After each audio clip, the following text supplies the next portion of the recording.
Bismillahirrahmanirrahim. Assalamualaikum warahmatullahi wabarakatuh.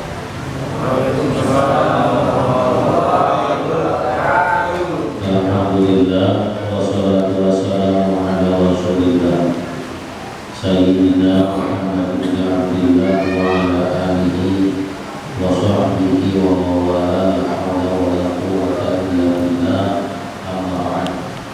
Yaqulu ta'ala fil mubin wa huwa asdaqul qa'ilin.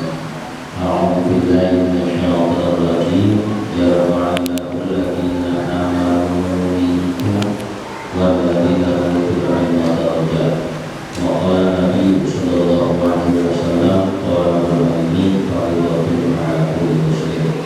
صدق الله مولانا العظيم وصدق رسوله الكريم ونحن على ذلك من الشاهدين والشاكرين والحمد لله رب العالمين. Hadirin karamin jami'in asatidatil kiram, seluruh guru yang hadir. Ada Ustaz Ahmad, juga Ustaz Ahmad Sudasyani, juga seluruh jamaah yang hadir di kesempatan malam ini. Dan Bapak Ibu semuanya diberikan sehat panjang umur dan keberkahan oleh Allah Subhanahu wa Ta'ala, dan yang punya hutang daripada lunas hutang. Semangat. Alhamdulillah, puji syukur kehadirat Allah karena kita masih dikasih banyak nikmat. Salawat salam semoga tercurah dilimpahkan ke hadirat baginda Nabi Sayyidina Muhammad sallallahu alaihi wasallam. Mudah-mudahan kita jadi umat yang telah mendapatkan syafaatnya beliau dan beliau. Bapak Ibu yang dirahmati Allah Subhanahu wa Ta'ala, beberapa hari lagi kita memasuki ayat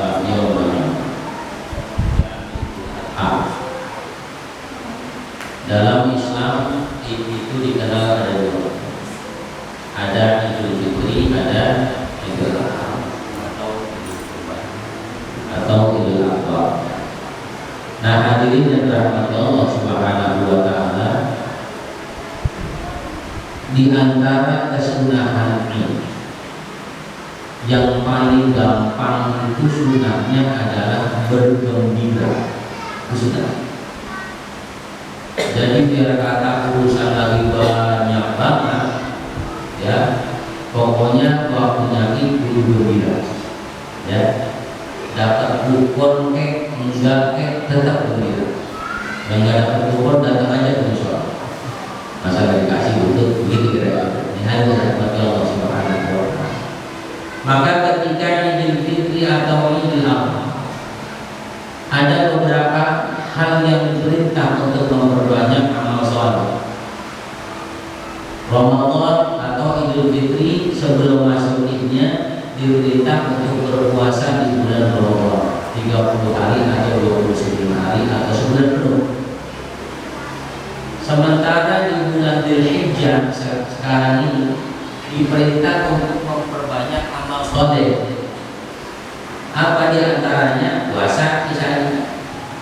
Saya berat puasa mah zikir, kalau itu zikir saya rasanya susah.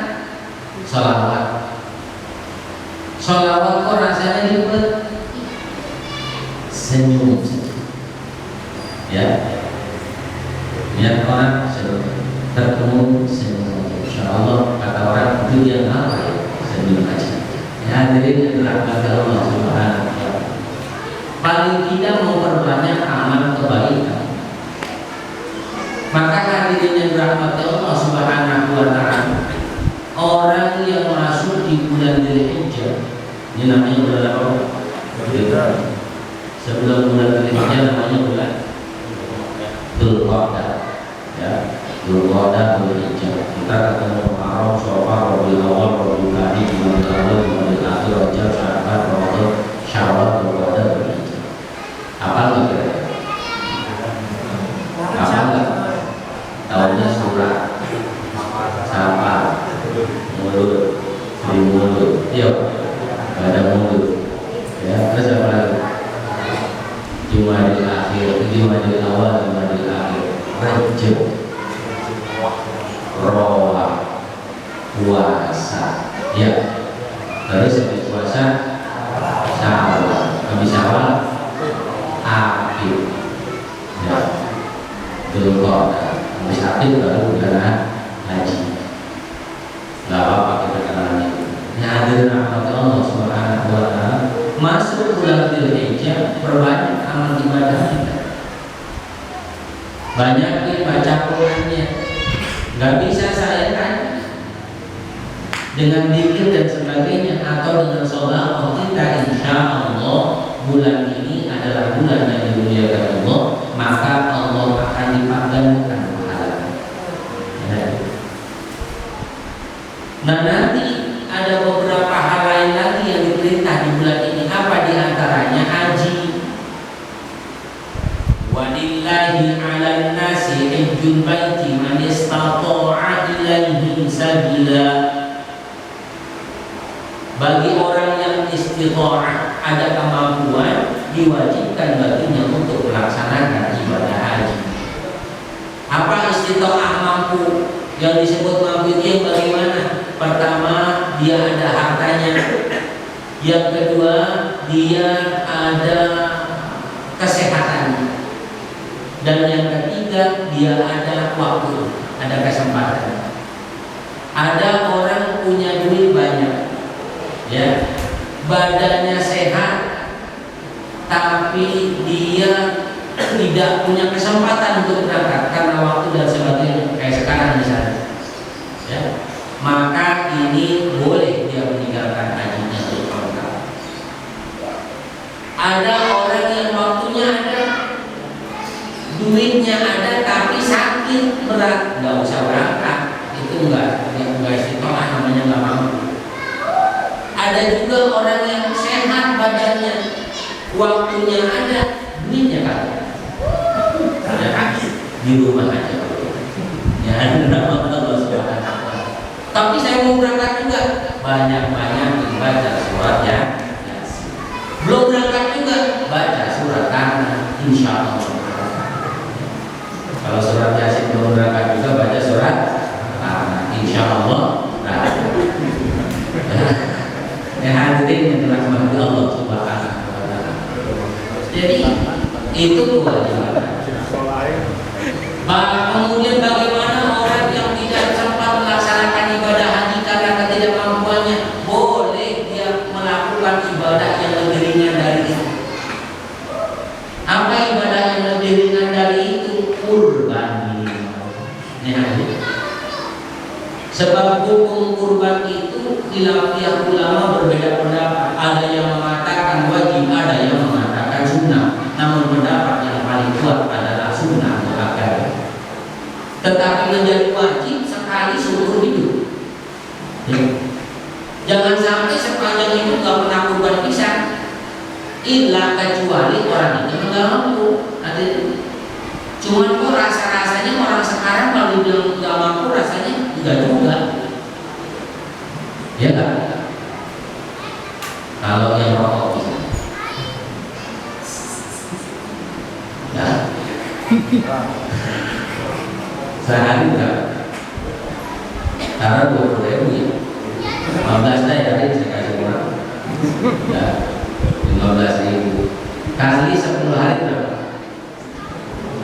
Itu ya 30 hari berarti 4,5 ya, berarti gopek kurang gocap, iya nggak?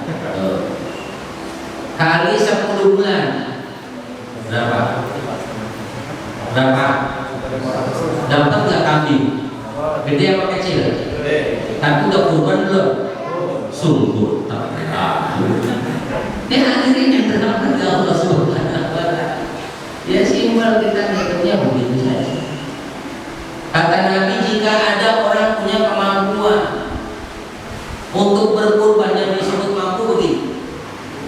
Katakan dia punya duit 5 juta atau 10 juta atau 5 juta. Sebagian ulama berbeda pendapat tentang kemampuan. Misalnya dia punya beli kambing seharga 2 juta. Masih sisa berapa? 3 juta. Menurut sebagian ulama yang disebut mampu itu sekiranya mencukupi untuk kehidupannya di tanggal 10, 11, 12, 13, 4 hari. Yang 4 hari. Kira-kira 3 juta cukup nggak 4 hari? Cukup nggak? Cukup. Berarti kalau dia ternyata 3 juta punya untuk ukuran 4 hari, sebagian ulama mengatakan berarti dia kategorinya mampu. Ya, kategorinya mampu. Dan kata Nabi, kalau ada orang yang mampu tapi nggak mau berkurban, maka kata Nabi silakan dia pilih matinya Yahudi atau Nasrani. Ini ada rahmatullah subhanahu. Dia boleh milih matinya cuma 2, mau mati Yahudi atau Nasrani. Mau pilih yang mana? Kurban aja dah kalau gitu. Yang hadir dan rahmatullah subhanahu. Nggak bisa tahun ini, tahun depan. Nggak bisa tahun depan, tahun selanjutnya. Nggak bisa juga mungkin nanti 10 tahun yang akan datang. Tapi harus ada asa yang kuat, harus ada niatan yang kuat untuk bisa melaksanakan kurban. Kalau nurutin keduniaan aja hadirin rahmat Allah, hitung-hitung kita pasti ada berat. Beli kambing apa sepeda?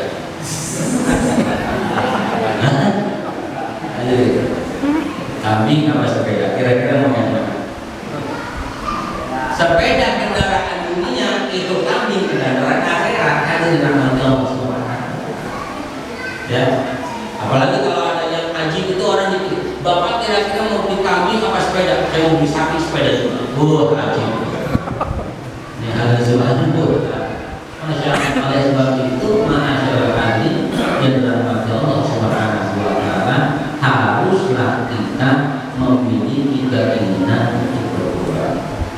Ini bagian dari kesunahan atau ibadah yang dilakukan ketika kita berada di hari raya Idul Adha.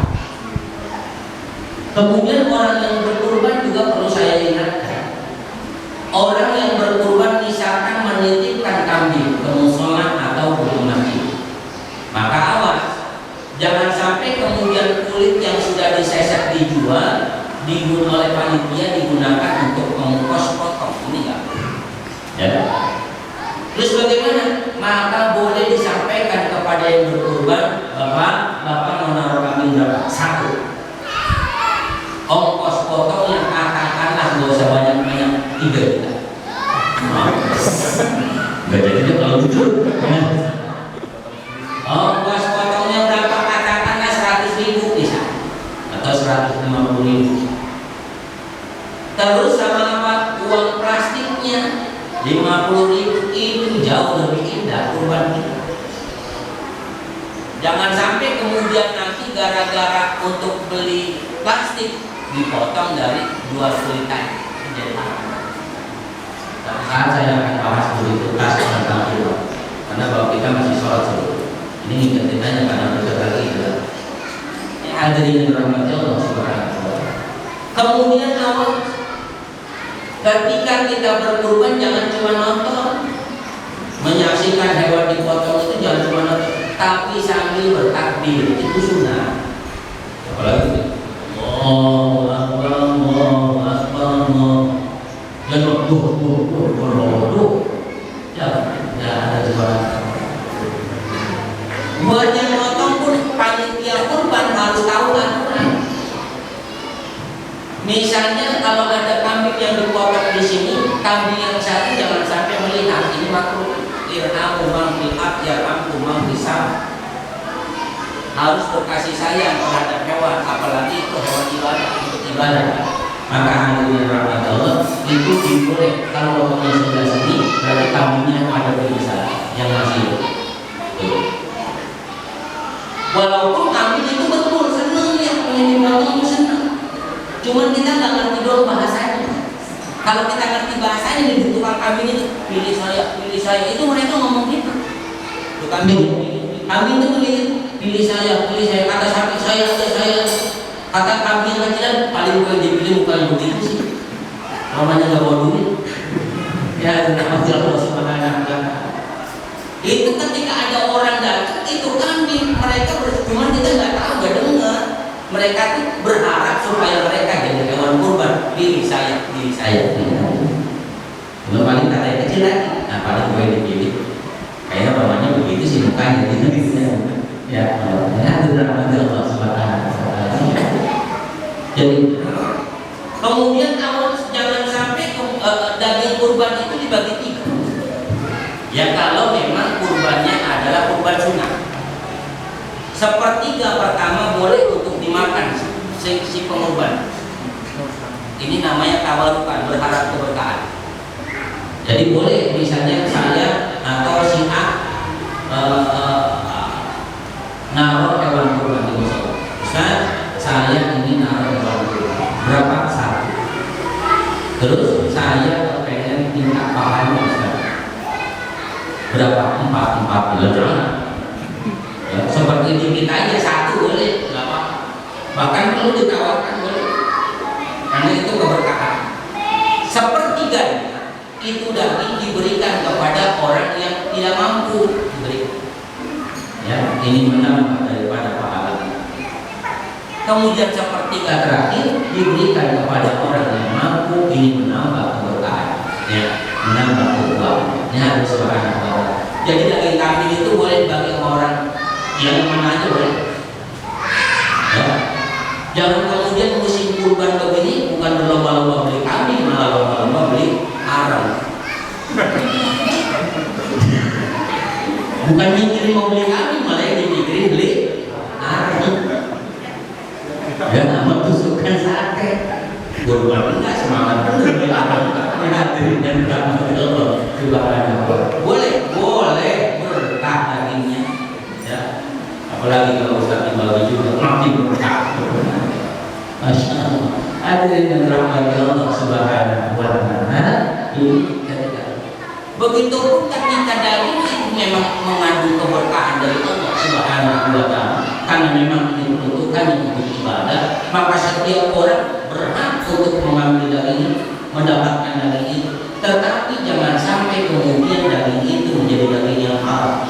Mana daging yang haram? Misalnya kita ikut bantu nih motong, bantu nyesek, bawa plastik sendiri. Bawanya merasa banget. Ya, awas. Kalaupun cuma sedikit ngomong sama panitia, Pak, minta biji atau minta atu biji maksudnya. Minta atu biji begitu. Ini harus suruh anak buat. Boleh nggak apa? Tapi kalau mindik-mindik, tahu mindik-mindik, tiarap dia. Ini ada Allah Subhanahu wa taala. Mampir, langsung sudah ada penadah di belakangnya. Anaknya, makan dimakan menjadi daging yang Allah. Ya ada di dalam Allah. Tapi saya yakin orang sini mah nggak begitu. Ya. Kalaupun ada paling 1, 2, 3, 4, 5 banyak juga. Masyaallah hadirin yang dirahmati Allah Subhanahu wa taala. Kemudian apa lagi yang disunahkan hadirin yang dirahmati Allah Subhanahu wa taala ketika berkurban? Orang yang berkurban sunnah untuk menyaksikan. Oh. Ya saksikan. Syukur dia bisa makan. Ya. Syukur dia bisa makan. Ya harus subhanallah. Tapi kalau memang tidak bisa, sudah ada panitia, kita tinggal menyerahkan tadi hal-hal yang berkaitan dengan berbeda dengan kita.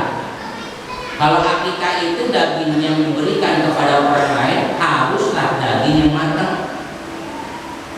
Misalnya ada orang nitipin akikah nih di sini, misalnya ada nggak?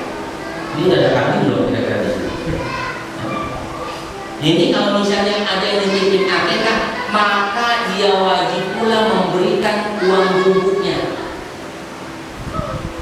bumbunya, kemudian minyak gorengnya, kemudian segala hal yang berkaitan dengan nasinya, yang disebutkan kalau kita.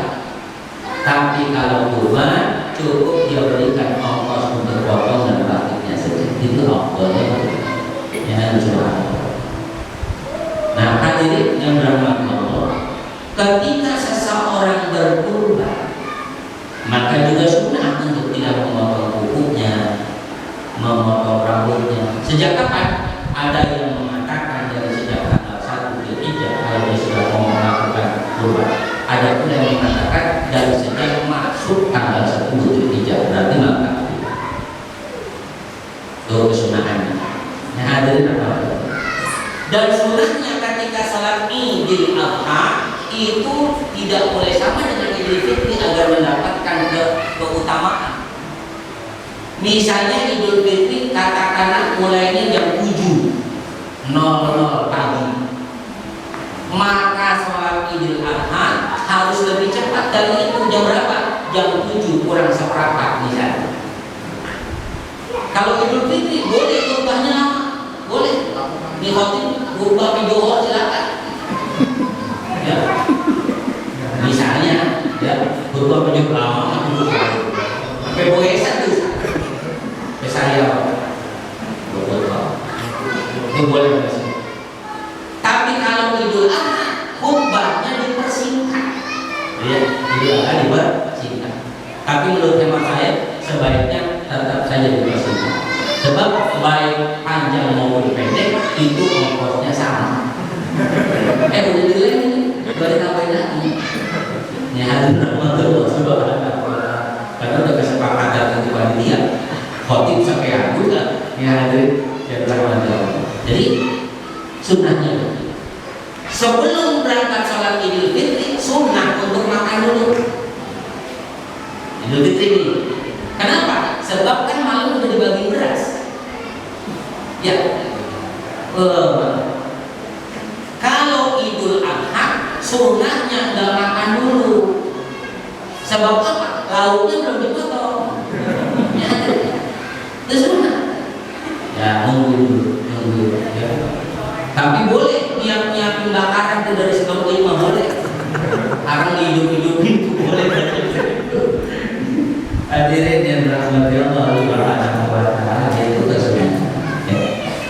Kemudian masyarakat hadirin yang dirahmati Allah, sunnah juga ketika memasuki malam Idul Adha atau 10 Dzulhijjah. Selatnya kalimat takbir itu Allahu Akbar, Allahu Akbar, Allahu Akbar, La ilaha illallah, Allahu Akbar, Allahu Akbar, walillahil hamd. Ya, itu takbir. Maka ketika bertakbir kalau Idul Fitri takbirnya dari malam takbir sampai selesai sholat Id sudah nggak ada takbir lagi, nggak sudah. Tapi kalau hari raya Idul Adha takbirnya dari sejak malam takbir sampai tanggal 10, 11, 12, 13. Besok Idul Adhanya hari apa? Jumat. Berarti hari Jumat, Sabtu, Minggu, Senin itu masih boleh takbir. Tapi nggak boleh keliling. Ya, aku juga gitu. Nggak bisa. Kapan disunahkannya? Akhir sholat. Ketika selesai dari sholat. Selesai assalamualaikum warahmatullahi wabarakatuh. Assalamualaikum warahmatullahi wabarakatuh. Langsung imam itu Allahu Akbar, Allahu Akbar, Allahu Akbar. La ilaha illallah, Allahu Akbar, Allahu Akbar, walillahil hamd. Bagaimana kalau sendiri? Tetap sunnah. Bagaimana kalau suaranya jelek? Tetap sunnah. Allahu Akbar, Allahu Akbar, Allahu Akbar, Allahu Akbar. Misalnya, ya boleh nggak? Yang penting tetap minimal marratan wahidah sekali. Boleh nggak ditambah dengan sigot yang lain? Misalnya Allahu Akbar kabira walhamdulillahi katsira wa subhanallahi bukratan wa asila. La ilaha illallah wa la na'budu illa iyyah mukhlisina lahud-din walau karihal kafirun walau karihal musyrikun. La ilaha illallah wallahu akbar, Allahu akbar, walillahil hamd. Boleh. Atau ditambahkan dengan salawat. Allahumma salli ala sayyidina Muhammad wa ala ali sayyidina Muhammad wa ala dhurriyyati wa ummati sayyidina Muhammad wa sallim tasliman katsira.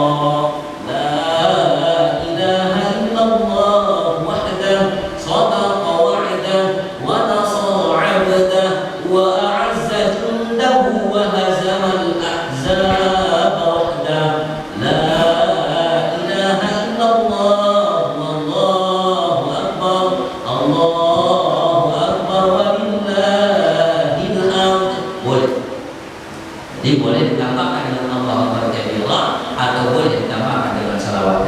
Niat ketika tadi. Ini hadirin yang dirahmati Allah Subhanahu wa taala. Enggak boleh seseorang bertakbir yang jelas suaranya kurang enak teriak-teriak, enggak boleh. Allahu Akbar. Allah suaranya kayak begini.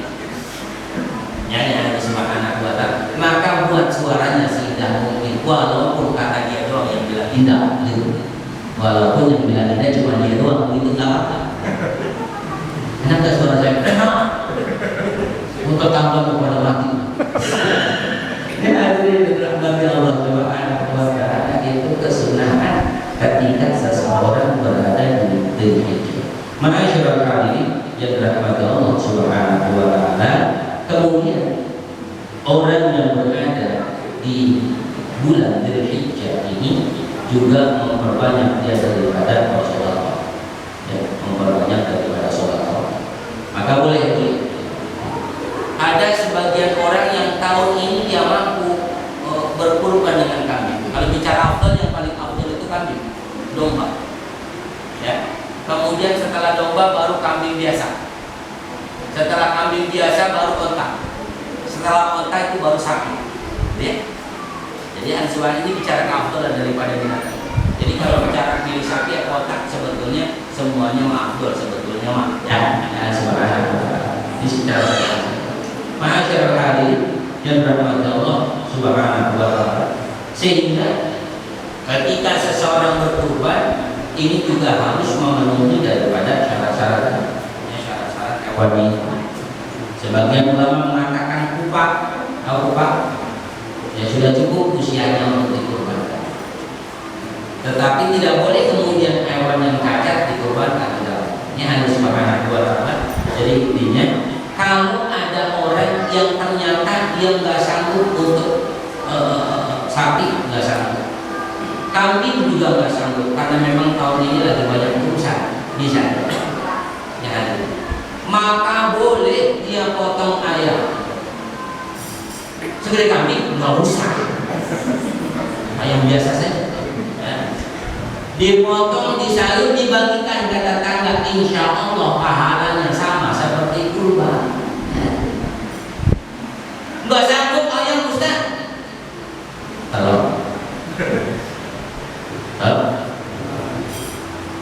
Telur beli segitu, sayur bikin airnya sebanyak seember. Bagiin ke tetangga, insya Allah pahalanya seukuran kurban. Nggak sanggup saya telur sekilo Ustaz? 1 biji, ya, 1 biji, campur tepung, ya, luruskan ibadah ada akalnya, udah campur tepung, ya, banyakin air, ya, bagi kata tetangga. Apa ini? Tahu, saya juga nggak tahu. Hadirin yang dirahmati Allah Subhanahu wa taala. Ya, telur 1 hanya 1 orang. Masya Allah. Tapi insya Allah pahalanya kayak kurban. Nggak sanggup Ustaz? Mampu saja. Tiba telur 1 nggak sanggup. Ini nanti yang dirahmati Allah Subhanahu wa taala, ya, paling nggak ngajak keluarga. Ya, makan gue. Mau masak apa? Nggak masak apa. Ya, maksudnya suruh bawa nasi dari rumahnya, makan di rumah dia, gitu. Paham ya, Pak?